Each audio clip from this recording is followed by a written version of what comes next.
তিনবারের প্রধানমন্ত্রী বেগম খালেদা জিয়া গৃহবধূ থেকে দেশ পরিচালনায় তার সূচনা হয় ১৯৯১ সালের মার্চ মাসে। তিনি কখনো দাবি করেননি যে তিনি অর্থনীতির কাঠখোট্টা মডেলগুলো খুব ভালো বুঝতেন, অথচ তার সময়কালেই হয়েছে বাংলাদেশের অর্থনীতির অগ্রযাত্রায় সবচেয়ে বড় বড় সংস্কারের অনেকগুলোই। ফলে তার সময়কালকে বাংলাদেশের অর্থনীতির সংস্কারের স্বর্ণযুগ বলে আখ্যা দিয়েছেন অর্থনীতিবিদদের কেউ কেউ।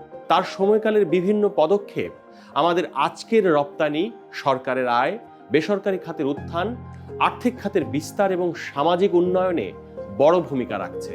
আজকের স্টার এক্সপ্লেন্সে আলোচনা করব তার সেই সব পদক্ষেপগুলো নিয়ে যেগুলো বাংলাদেশের অর্থনীতিতে বড় রকমের পরিবর্তনের ভিত রচনা করেছিল। ১৯৮০-র দশকে বাংলাদেশের অর্থনীতি ছিল অন্তর্মুখী, অনেকটা সোভিয়েত স্টাইলের। সব ব্যবসা প্রতিষ্ঠানই সরকার কেন্দ্রিক, উৎপাদনের রকম ফেরও ছিল অন্তর্মুখী। আমরা কোন পণ্য কতটুকু আমদানি করব তাতে কোটা আরোপ করা ছিল, কোটার চেয়ে বেশি আমদানি করা যেত না। ভাবনাটা ছিল অনেকটা এরকম যে আমরা নিজের দেশে যা উৎপাদন করব তাই আমরা ভোগ করব, সেটাই আমরা রপ্তানি করব। এদিকে রপ্তানির জন্য আমদানি খুবই গুরুত্বপূর্ণ। যেমন এই মুহূর্তে আমরা সবচেয়ে বেশি রপ্তানি করি তৈরি পোশাক। এই তৈরি পোশাকের কাঁচামালের বড় অংশই আমদানি করতে হয়।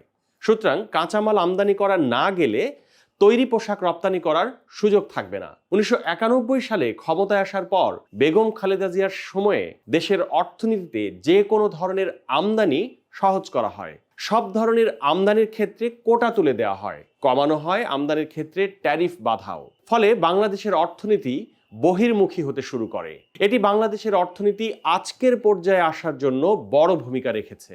রপ্তানি খাতকে সহায়তা দেওয়ার জন্য বন্ডের ওয়্যারহাউস সুবিধা এবং ব্যাক টু ব্যাক এলসি সুবিধা তার শাসনামলে বিস্তার লাভ করে, যেটি বাংলাদেশের রপ্তানি খাতকে বড় রকমের সুবিধা দিয়েছে। বন্ডের ওয়্যারহাউস সুবিধা হচ্ছে, ধরুন আপনি পোশাক রপ্তানি করার জন্য কাঁচামাল আমদানি করবেন, আপনাকে সেই কাঁচামাল আমদানির জন্য কোনো কর দিতে হবে না। আর ব্যাক টু ব্যাক এলসি হলো, ধরুন আপনি পোশাক রপ্তানি করার জন্য বিদেশ থেকে অর্ডার পেলেন, সেই অর্ডারের বিপরীতে আপনি আপনার প্রয়োজনীয় কাঁচামাল আমদানি করতে পারবেন প্রাথমিকভাবে টাকা দেওয়া ছাড়াই। ১৯৯০-র দশকে খালেদা জিয়ার শাসনামলে বাণিজ্য উদারীকরণের এসব পদক্ষেপের ফলে বাড়তে শুরু করে দেশের আমদানি এবং রপ্তানি। এবার আসি বেসরকারি খাতের উত্থানে বেগম জিয়ার অবদানের বিষয়ে। আজকের বাংলাদেশে বেসরকারি খাতই অর্থনীতির মূল চালিকা শক্তি।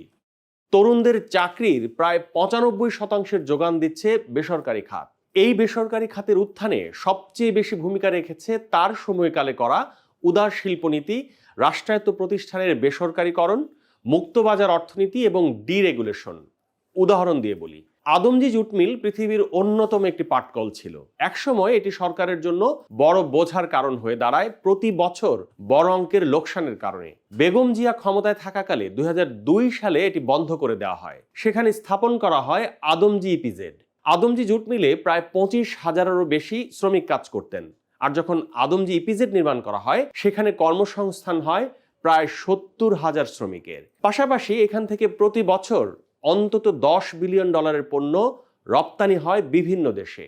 রাষ্ট্রায়ত্ত প্রতিষ্ঠান বেসরকারীকরণের আরও অনেক উদাহরণ সে সময় তৈরি হয়। বেগম জিয়ার সময়কালেই বাংলাদেশে বিদেশি বিনিয়োগ আকর্ষণে নানা পদক্ষেপ দেওয়া হয় বিভিন্ন রকমের প্রণোদনা। বিদেশি বিনিয়োগ সহজ করার জন্য গঠন করা হয় বিনিয়োগ বোর্ড। এর আগে বিনিয়োগের লাইসেন্স পাওয়াই খুব কঠিন হয়ে যেত, যেটি সহজ হয় বিনিয়োগ বোর্ড গঠনের পর। আন্তর্জাতিক মানের সাথে সঙ্গতিপূর্ণ বেসরকারি খাতভিত্তিক ব্যাংকিং খাতের সূচনাও হয় তার হাত ধরেই। ১৯৯১ সালেও দেশের ব্যাংকিং খাতের ৭৫% নিয়ন্ত্রণ করত সরকারি ব্যাংকগুলো। তার সময়ে ব্যাংকিং খাতে বেসরকারি খাতের প্রসার ঘটানো হয় এবং ব্যাংকিং খাত নিয়ন্ত্রণে সঠিক নিয়ন্ত্রণমূলক নীতিমালাও করা হয়। পুঁজিবাজার নিয়ন্ত্রণে আইনকানুন এবং নিয়ন্ত্রণকারী প্রতিষ্ঠান গঠন করা হয়। খালেদা জিয়ার সুনাম সবচেয়ে বেশি ব্যাংকিং এবং অর্থনৈতিক যে কোনো খাতে রাজনৈতিক চাপ না দেওয়ার বিষয়ে। কেন্দ্রীয় ব্যাংক স্বাধীনভাবে সিদ্ধান্ত নিতে পেরেছে তার সময়ে, যা ব্যাংকিং খাতের জন্য খুবই গুরুত্বপূর্ণ। তার সময়ে ২০০৩ সালে বাংলাদেশে প্রথমবারের মতো মার্কেট ভিত্তিক বা বাজার ভিত্তিক বিনিময় হারের সূচনা করা হয়। এটি বাংলাদেশের সামষ্টিক অর্থনীতির জন্য একটি ল্যান্ডমার্ক অর্জন বলে ধরা হয়। দেশের মানব সম্পদ গঠনেও তার ভূমিকা অনেক। বেগম খালেদা জিয়াই প্রথম প্রাথমিক শিক্ষা পুরোপুরি ফ্রি এবং বাধ্যতামূলক করেছিলেন। উপরন্তু নারী শিক্ষার্থীদের শিক্ষাকে উৎসাহ দিতে স্টাইপেন্ডের সূচনা করেছিলেন। নারীদের প্রাথমিক শিক্ষার বিস্তার পরবর্তীতে দেশের তৈরি পোশাক খাতের জন্য আশীর্বাদ হয়ে দেখা দেয়, কারণ গার্মেন্টসে কাজ করার জন্য অন্তত অষ্টম শ্রেণী পাশ হতে হয়। বাংলাদেশের বর্তমান রাজস্ব আদায়ের প্রায় 40% আসে মূল্য সংযোজন কর থেকে। মোটামুটিভাবে এই ভ্যাটের উপর টিকে আছে দেশের রাজস্ব আদায়, আর এই ভ্যাটের সূচনা তার আমলেই। ভ্যাট নিয়ে বড় রকমের বিরোধিতা সত্ত্বেও এই ভ্যাটের উপরেই বর্তমানে নির্ভর করছে দেশের সরকারের পরিচালনা ব্যয় এবং অবকাঠামো উন্নয়ন। অর্থনীতিবিদরা মনে করেন বেগম খালেদা জিয়ার শাসনামল ছিল অর্থনৈতিক সংস্কারের স্বর্ণযুগ। বেগম খালেদা জিয়ার সবচেয়ে বড় অবদান হলো এই সংস্কারের জন্য তিনি যোগ্য লোককে যোগ্য আসনে বসাতে পেরেছিলেন, বিশেষ করে অর্থনীতি এবং শিল্প বাণিজ্য বিষয়ক মন্ত্রণালয়গুলোতে। কারণ এইসব সংস্কারগুলোর নেতৃত্ব দিয়েছিলেন সাবেক অর্থমন্ত্রী সাইফুর রহমান, যাকে তিনি পুরোপুরি স্বাধীনতা দিয়েছিলেন। একই সঙ্গে তিনি পরিপূর্ণ আস্থা রেখে তাকে রাজনৈতিক সহায়তা দিয়েছেন যেন সঠিক অর্থনৈতিক পদক্ষেপগুলো নেওয়া যায়, এবং সেটিই অর্থনীতিকে এগিয়ে নিতে সহায়তা করেছে। ডেইলি স্টারের আপডেটেড নিউজ এবং ভিডিও পেতে আমাদের ইউটিউব চ্যানেলটি সাবস্ক্রাইব করুন, ফেসবুকে লাইক দিন, কমেন্ট করুন, শেয়ার করুন। সুস্থ থাকুন, ডেইলি স্টার সঙ্গেই থাকুন।